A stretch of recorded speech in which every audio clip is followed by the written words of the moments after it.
For years I've spent most of my time talking about the good future.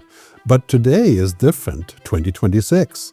Today I need to talk about something a lot more urgent, an explainer on this really dangerous path that we're headed down, and why I genuinely believe that it's time for Europe to step up and take back tomorrow.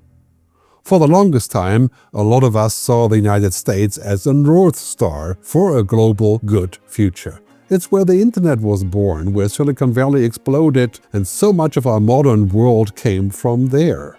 But I'm convinced that these days are over. That vision of progress that centered so much on the United States has faded. And now we're standing at the crossroads with a stark choice right in front of us. On one side, there's the good future I've always championed. A future that puts humanity, purpose, and trust first.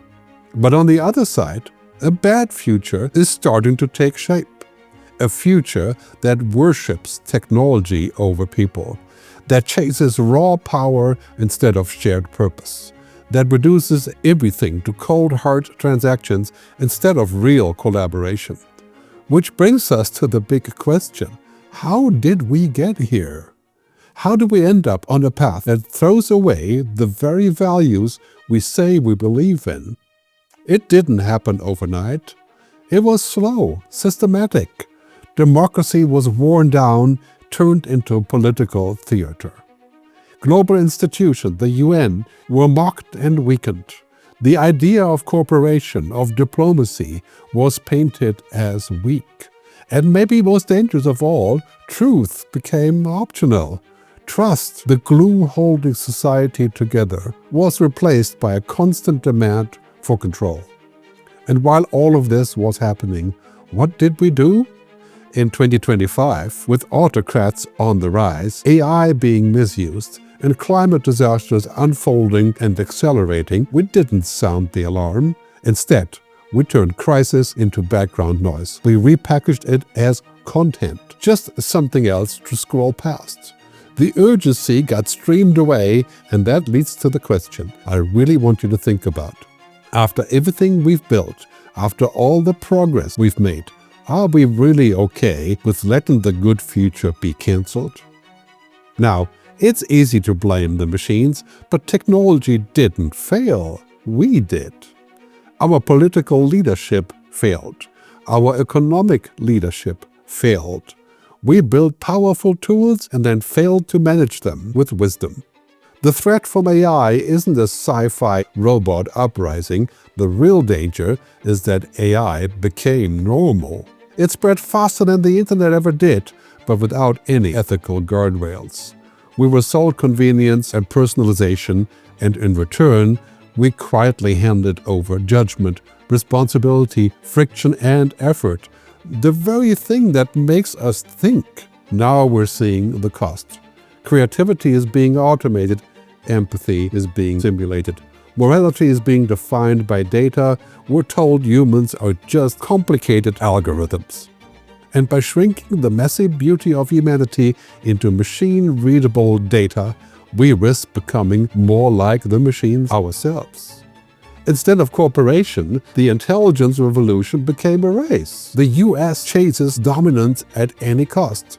China uses AI to scale their state control, and Europe hesitates, it regulates, and it's being left behind.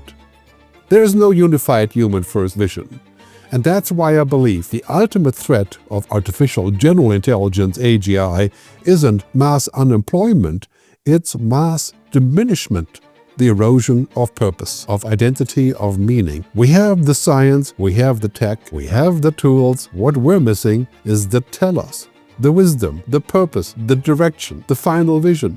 But this isn't a story of doom or gloom, it's a call to action. Because in this leadership vacuum, there's a massive opportunity and a mandate for Europe.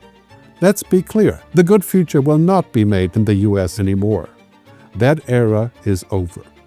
It has to come from everywhere else.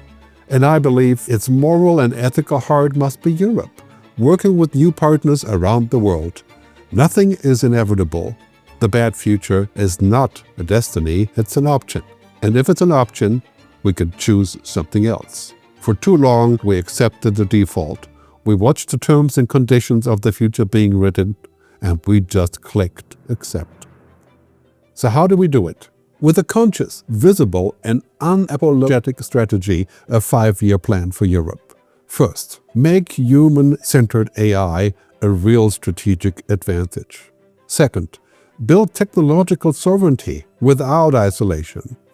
Third, invest in humans, not just automation. Fourth, lead a global alliance based on trust. And fifth, redefine success itself: people, planet, purpose. That third point matters deeply. The future belongs to societies that nurture human rhythms, creativity, empathy, critical thinking. Algorithms can't do that. That's our advantage.